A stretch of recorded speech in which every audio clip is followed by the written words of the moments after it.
નમસ્તે વિદ્યાર્થી મિત્રો, વિષય આસપાસ, પ્રકરણ 18 ગામ ગામના પાણી.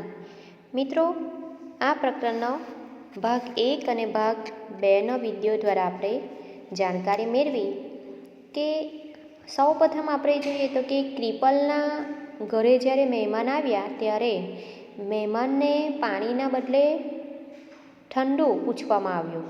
તો તેમનું શું કારણ હતું કે તેમના ઘરે થોડા સમયથી પાણી સ્વચ્છ આવતું ન હતું એમના વિસ્તારમાં, બરાબર.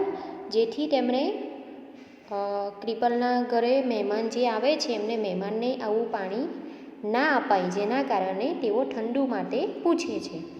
તો આપણે વિચાર્યું, આપણે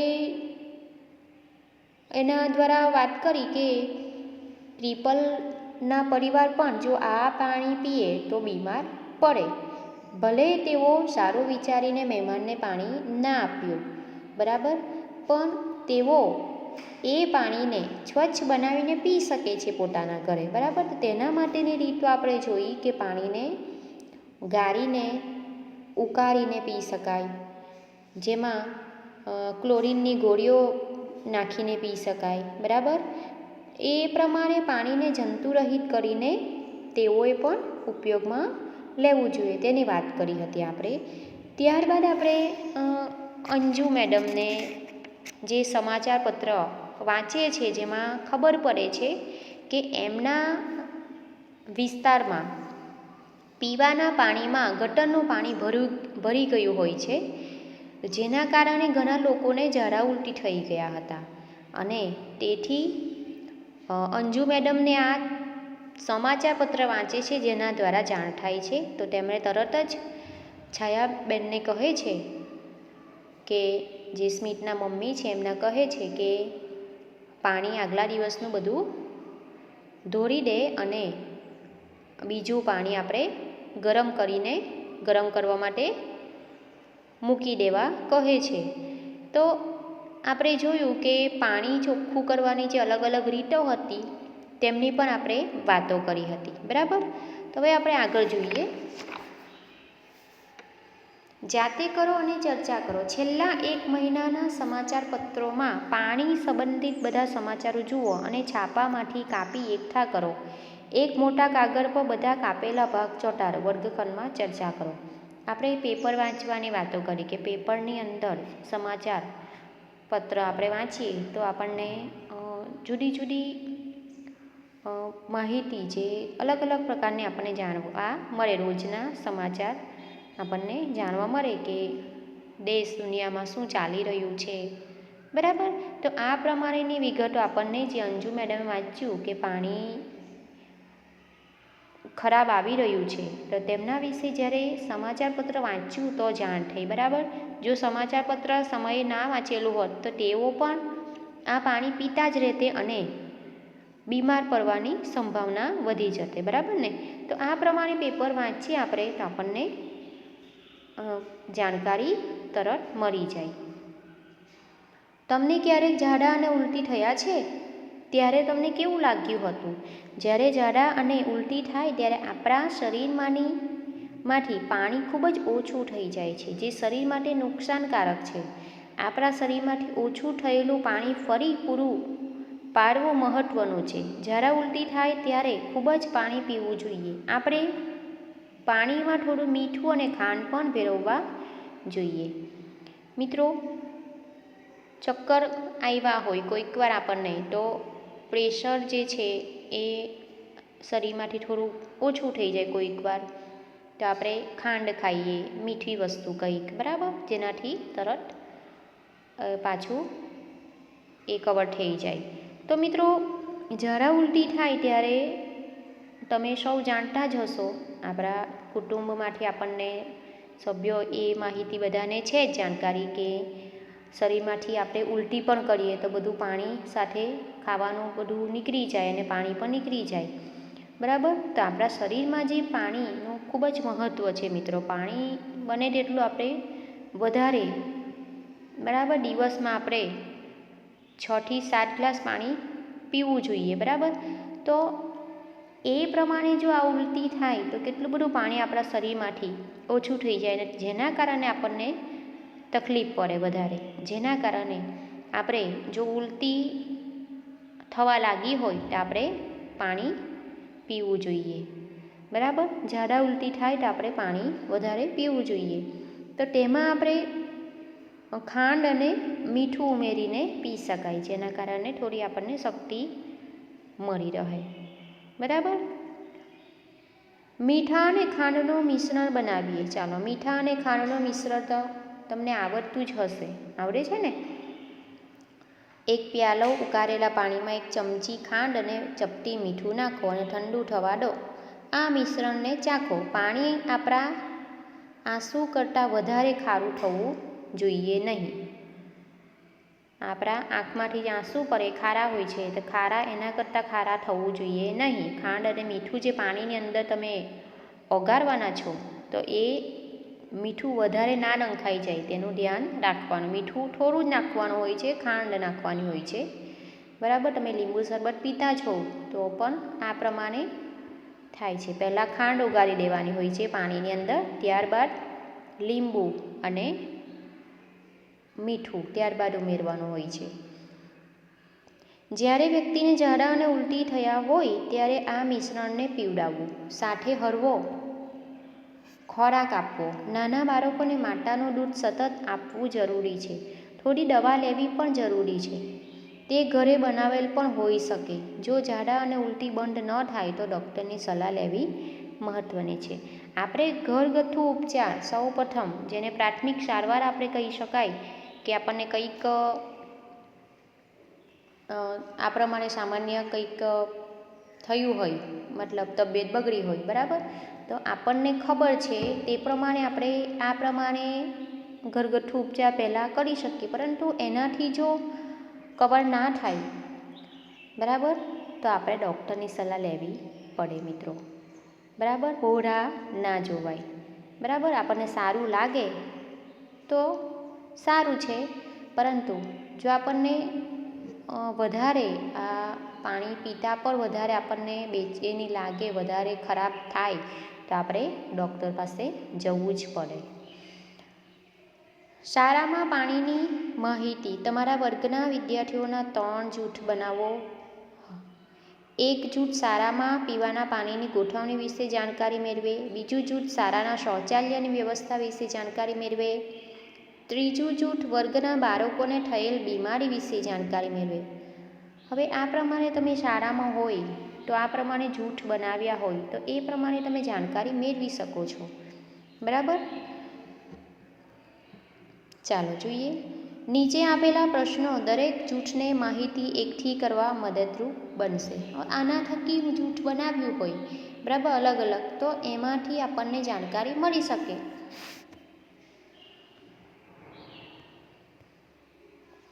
જૂથ 1. અવલોકન કરો, નોંધો. જે લાગુ પડતું હોય તે બોક્સમાં ખરાની નિશાની મૂકો. તમારી શાળામાં પાણી ક્યાંથી આવે છે? હવે જૂથ આપણે જે 3 બનાવ્યા છે, બરાબર, એક વર્ગના 3 જૂથ બનાવ્યા છે. વધારે વિદ્યાર્થી મિત્રો હોય તો વધારે જૂથ, વધારે બાળકો ભેગા થાય, એક જૂથ વધારે પણ બને, જેની કાર્યવાહી કંઈક જુદી પણ હોય, બરાબર. તો તમારી શાળામાં પાણી ક્યાંથી આવે છે?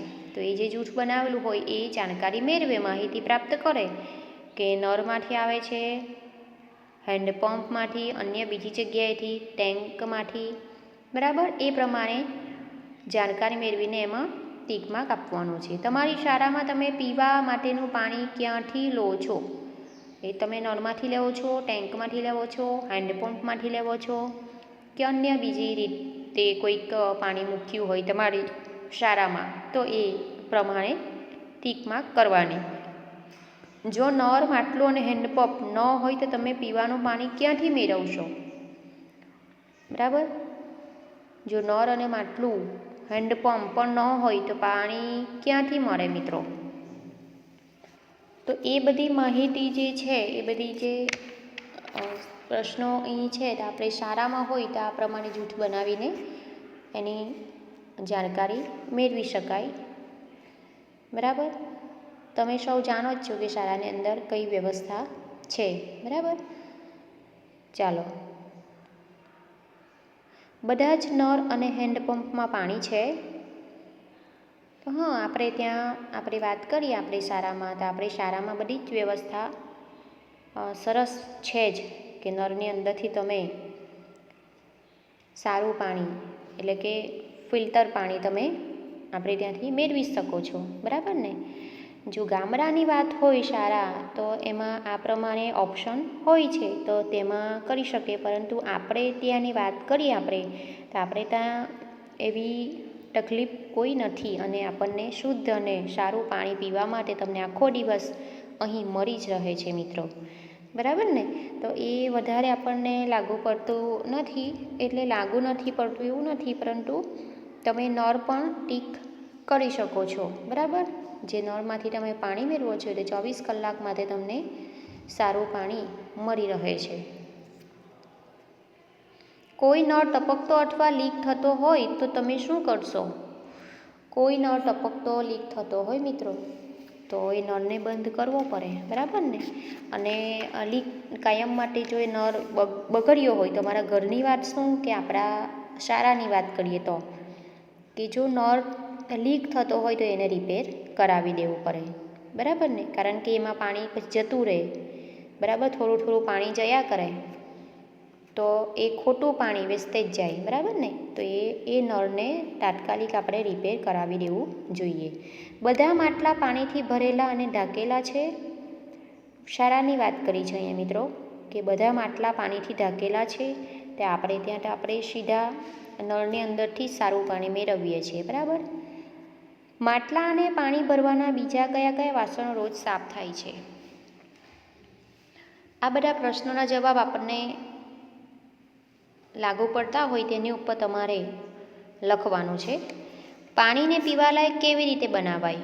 તો પાણીને પીવાલાયક આપણે જે વાતો કરીએ તો આરો પ્લાન્ટ લગાવેલું છે, બરાબર? જેની અંદરથી પાણી આપણે મેળવીએ છીએ, બરાબર? બીજી રીત જો ઘરની વાતો કરીએ તો આપણે જોયું આગળ કે પાણીને ઉકાળીને પછી ગાળીને એને ઠંડુ પડીએ પછી ગાળીને માટલામાં ભરી શકાય, બરાબર? પછી જો માટલાઓ ભર્યું હોય તો એ માટલાઓ હવે તો મોટા ભાગના માટલા નળવાળા જ હોય છે, જેથી કરી કે આપણે માટલાની અંદર ગ્લાસને બોળવો પડે નહીં. અને જ્યારે નળવાળા માટલા પહેલાં ના હતા ત્યારે પાણી ડોયા વડે લેવામાં આવતું હતું, પાણીને ડોયા વડે કાઢવામાં આવતું હતું, બરાબર? ચાલો, ત્યારબાદ માટલા અથવા વાસણમાંથી ડોયા વગર પાણી લેવાથી શું થાય? જો આ પ્રશ્ન આપણે ડોયાની વાત પહેલાં જ કરી દીધી, તો કે માટલા અથવા વાસણમાંથી ડોયા વગર પાણી લેવાથી જે આપણા ગ્લાસ આપણે જો હાથથી બોળીએ તો આપણા હાથ કદાચ ગંદા હોઈ શકે, થોડું ઘણું પણ આપણને આપણા હાથ ભલે ચોખ્ખા હોય છે, પરંતુ આપણે નળી આંખે જોઈ નથી શકીએ તેવા જંતુ કદાચ હોય આપણા હાથ, કંઈક જમ્યા બાદ આપણે હાથ બરાબર વોશ ના કર્યા હોય અને પાણી લેવા લાગીએ અને જો આંગળી પાણી સાથે ગ્લાસની સાથે પાણીમાં બોળાઈ જાય તો એ ગંદુ થઈ જાય કહેવાય, બધું પાણી જે માટલાનું હોય એ, બરાબર? જેથી આપણે ડોયા વગર પાણી લેવું જોઈએ નહીં. પરંતુ હવે એ નળ આવી ગયા છે એટલે એ પ્રશ્નો પણ ઊભો થતો નથી. પાણી પીવાના નળ અથવા માટલા પાસેની જગ્યાઓ રોજ કેવી રીતે સાફ રાખવામાં આવે છે? પાણી પીવાના જે નળ છે એમને રોજ આપણે ત્યાં જે માસી કામ કરવા માટે આવે છે એ સફાઈ બરાબર કરતા જ હોય છે મિત્રો, તમે જોઈ શકો છો, બરાબર? વિચારો અને ચર્ચા કરો. પાણી પીવાની જગ્યા કેમ ગંદી થાય છે? પાણી પીવાની જગ્યા કેમ ગંદી થાય છે મિત્રો?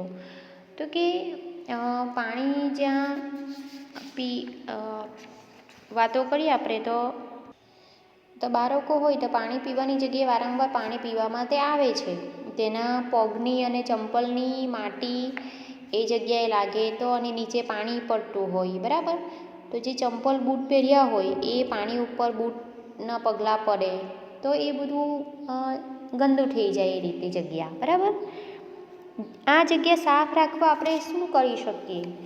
તો બાળકોને જેટલું જોઈએ એટલું પાણી જ ગ્લાસમાં લેવાની સૂચના આપી શકાય. ગ્લાસમાં વધેલું પાણી નીચે આજુબાજુ ન ફેંકવાનું કહેવામાં આવે, બરાબર.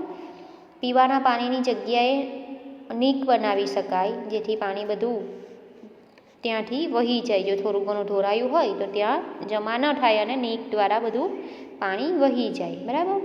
તેવી વ્યવસ્થા કોઈક કરેલી હોવી જોઈએ. શોધી કાઢો અને તમારી નોટબુકમાં લખો. વાસણો અથવા માટલા અને ડોયા કેટલી વાર સાફ કરાય છે અને તેને કોણ સાફ કરે છે? તમારી શાળામાં કેટલા બાળકો છે? કેટલા નળ, માટલા અથવા હેન્ડપંપ છે તે બાળકો માટે પૂરતા છે? આ બધા પ્રશ્નોના જવાબ તમને લાગુ પડતા હોય તો એ તમારે જાતે કરવાના છે. પાણી પીવાની આસપાસની જગ્યા કોણ સાફ કરે છે? નીચે ઢોળાયેલું પાણી ક્યાં જાય છે? અવલોકન કરો અને નોંધો. જૂઠ 2. જુઓ, બોક્સમાં ખરાને નિશાની કરવાની છે. હવે તમારી શાળામાં શૌચાલયની શી વ્યવસ્થા છે? મિત્રો, શૌચાલયની વ્યવસ્થા શું છે? તો મિત્રો અહીં જુઓ તમે, બાંધેલું શૌચાલય કે ખુલ્લી જગ્યા? તો શૌચાલય બાંધેલું છે, સરસ મજાનું, બરાબર. સારું એવું શૌચાલય સાફ રાખવામાં આવે છે, બરાબર. કેટલા શૌચાલય છે? તો કેટલા શૌચાલય છે એ તમારે લખવાના છે. તો કે શૌચાલય આપણે ત્યાં કેટલા, દરેક વિભાગ જે છે એ પ્રમાણે અલગ અલગ બધાના ત્યાં ઉપર છે, નીચે છે, એ પ્રમાણે ગણતરી કરીને તમારે લખવાના છે. છોકરાઓ અને છોકરીઓ માટે અલગ શૌચાલય છે? તો હા, છોકરાઓ અને છોકરીઓ માટે અલગ શૌચાલય છે. શૌચાલયમાં પાણી આવે છે? હા. પાણી ક્યાંથી આવે છે? નળ દ્વારા, ટાંકીમાંથી, ઘરેથી લાવવામાં આવે છે મિત્રો, નળ દ્વારા, બરાબર. શૌચાલય નજીક હાથ ધોવા માટે પાણી હોય છે? હા. શૌચાલયનો ઉપયોગ કર્યા પછી તમે હાથ ધુઓ છો? હા. કોઈ નળ લીક અથવા ટપકતો એવો છે? ના. શૌચાલયને સ્વચ્છ રાખવામાં આવે છે? હા. શોધી કાઢો અને લખો. તમારી શાળામાં કેટલા છોકરા અને છોકરીઓ છે? એ પ્રમાણે તમારે લખવાનું છે. છોકરાઓ અને છોકરીઓ માટે કેટલા શૌચાલય છે? છોકરાઓ, છોકરીઓ. જો નળ ન હોય તો શૌચાલયમાં પાણી કોણ મૂકે છે? પાણી ક્યાંથી લાવવામાં આવે છે? બરાબર. તો એ જે નળ ન હોય તો શૌચાલયમાં પાણી કોણ મૂકે છે? આપણે ત્યાં નળ છે જ અને એ મોટર દ્વારા પાણી ટાંકીની અંદર ભરાય જ છે ને 24 કલાક એ હોય જ છે, બરાબર. આ જગ્યાને સ્વચ્છ કોણ રાખે છે? આ જગ્યાને સ્વચ્છ રાખવા માટે માસી, કામવાળા માસી, કામ કરવા માટે માસીને જે બોલાવવામાં આવે છે રોજના, એ આવે છે અને રોજ સ્વચ્છ રાખે છે, બરાબર. જણાવો. શૌચાલય સ્વચ્છ રાખવા શું શું કરવું જોઈએ? તો શૌચાલય સ્વચ્છ રાખવા માટે ફિનાઇલનો ઉપયોગ થાય, આપણે ત્યાં થાય છે, બરાબર. એસિડનો ઉપયોગ થાય છે. બાળકોએ એસિડને હાથ લગાડવો નહીં. બાળકો અહીં તો આપણે ત્યાં જે શૌચાલયની સફાઈ માટે સફાઈ કામદાર રાખેલા છે તેઓ આવે છે અને જગ્યાને સ્વચ્છ રાખે છે અને તેઓ જ આનો ઉપયોગ કરે છે. તો રોજ આપણે ત્યાં પણ ફિનાઇલ દ્વારા બાથરૂમ સાફ કરવામાં આવે છે, બરાબર. તમે જોઈ શકો છો કે કેટલા ચોખ્ખા શૌચાલય આપણે ત્યાં જોવા મળે છે, બરાબર ને. તો એ પ્રમાણે તમે લખી શકો છો. આપણે દરેક તેના માટે શું શું કરી શકીએ? તો આપણને સ્વચ્છ શૌચાલય મળે છે, બરાબર. તો આપણી પણ ફરજ હોય છે મિત્રો કે આપણે શૌચાલયને ગંદુ કરવું જોઈએ નહીં. કે સફાઈ કામદાર આવે છે, કરી જ જાય છે, તો આપણે વધારે ગમે તેમ પાણી ઢોળી જઈએ, બરાબર. ગમે તેવા ગંદા પગે, બૂટ ચંપલ ગમે તેવા ગંદા હોય એ પહેરીને જ આપણે પાણી સાથે એને ધોઈ કાઢીએ ત્યાં, એવું બધું કરવું જોઈએ નહીં, બરાબર. તો તેનું જે પાણી જેટલું જોઈએ એટલું પાણીનો ઉપયોગ કરીને એને સાફ રાખવાનો પ્રયત્ન આપણે કરવો જોઈએ. આપણે ઉપયોગ કર્યા બાદ એને સફાઈ કરીને આવવી જોઈએ. તમે બસ સ્ટેશન અને રેલવે સ્ટેશન પર શૌચાલય જોયા છે? તે ઘરના શૌચાલયથી કેવી રીતે અલગ પડે છે? તો મિત્રો તમે જોયા હશે કે તે શૌચાલય ખૂબ જ ગંદા હોય છે, બરાબર ને? તો એના વિશે તમારે થોડી ઘણી માહિતી આ પ્રમાણે લખી શકો છો. તમારા વર્ગમાં બાળકો સાથે વાત કરો અને નીચે આપેલા કોષ્ટક પૂર્ણ કરો. છેલ્લા કેટલાક મહિનામાં વર્ગમાંથી કેટલા બાળકો આમાંથી કોઈ પણ રોગનો ભોગ બનેલ છે? એવા બાળકોના નામ લખો. આ બધા જે રોગો છે, ઝાડા, ઉલટી, બરાબર, પીળી પેશાબ, ચામડી અને આંખો, ઝીણો તાવ, પેટનો દુખાવો, એ કોઈક રોગ આમાંથી કોઈ થયો હોય તો એની માહિતી તમારે કોને થયું છે એ તમારી માહિતી જે તે વિદ્યાર્થીઓના નામ આજુબાજુ હોય તો એમાંથી તેમના નામો લખવાના રહેશે. ના હોય તો ના લખવાનું. આ માહિતી પરથી તમે શું શોધ્યું અને તેની ચર્ચા તમારા શિક્ષક સાથે કરો. તમે શોધેલા મુદ્દા અને શિક્ષકની સલાહ પરથી અહેવાલ બનાવો. તમારો અહેવાલ શાળાની પ્રાર્થના સભામાં વાંચો અને નોટિસ બોર્ડ પર મૂકો. ચાલો, વડીલોની દીર્ઘ દ્રષ્ટિ. આશરે 30 વર્ષ પહેલાંની વાત છે. રાજકોટના રાજસ મઢિયાના ગામે પાણીનો વિકટ પ્રશ્ન ઉપસ્થિત થયો. એ વખતે દીર્ઘદ્રષ્ટા સરપંચશ્રીએ જિલ્લા ગ્રામીણ વિકાસ સત્તા મંડળનો સંપર્ક કર્યો. ગામમાં ચેકડેમ બનાવવા માટે ભલામણ કરી. ગ્રામીણ વિકાસ સત્તા મંડળે 1985માં આ ગામમાં 1090 હેક્ટર વિસ્તારમાં લગભગ 45 ચેકડેમ બનાવ્યા. બીજા વર્ષે આ વિસ્તારમાં પુષ્કળ વરસાદ થયો. આથી તમામ ચેકડેમમાં પાણીનો સંગ્રહ થયો. પાણીના તળ ઊંચે આવ્યા. માત્ર 15 મિનિટની સામાન્ય ઊંડાઈથી લોકોને આ પાણી ઉપલબ્ધ થયું. વર્ષ 2002માં અહીંયા દુકાળ પડ્યો. છતાં પણ વડીલોની જે તે સમયની દીર્ઘ દ્રષ્ટિના કારણે ગામ લોકોને કોઈ મુશ્કેલી ન પડી. આ વર્ષે પણ લોકો ત્રણેય મોસમમાં પાક લઈ શક્યા. લોકોની સુખાકારી અને સમૃદ્ધિમાં પણ વધારો થયો. જોયું મિત્રો કે વડીલોની દીર્ઘ દ્રષ્ટિ એટલે લાંબી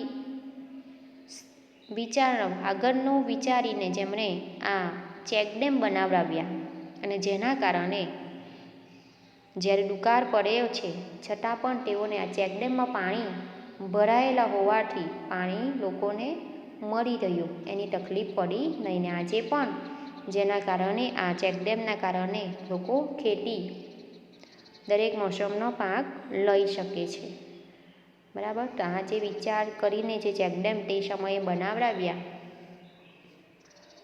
તેમની વાતો કરી છે. મિત્રો, અહીં પાઠ આ પૂર્ણ થાય છે. ત્યારબાદ ફરી મળીશું આપણે 19મો પાઠ દ્વારા સાથે જમીએ.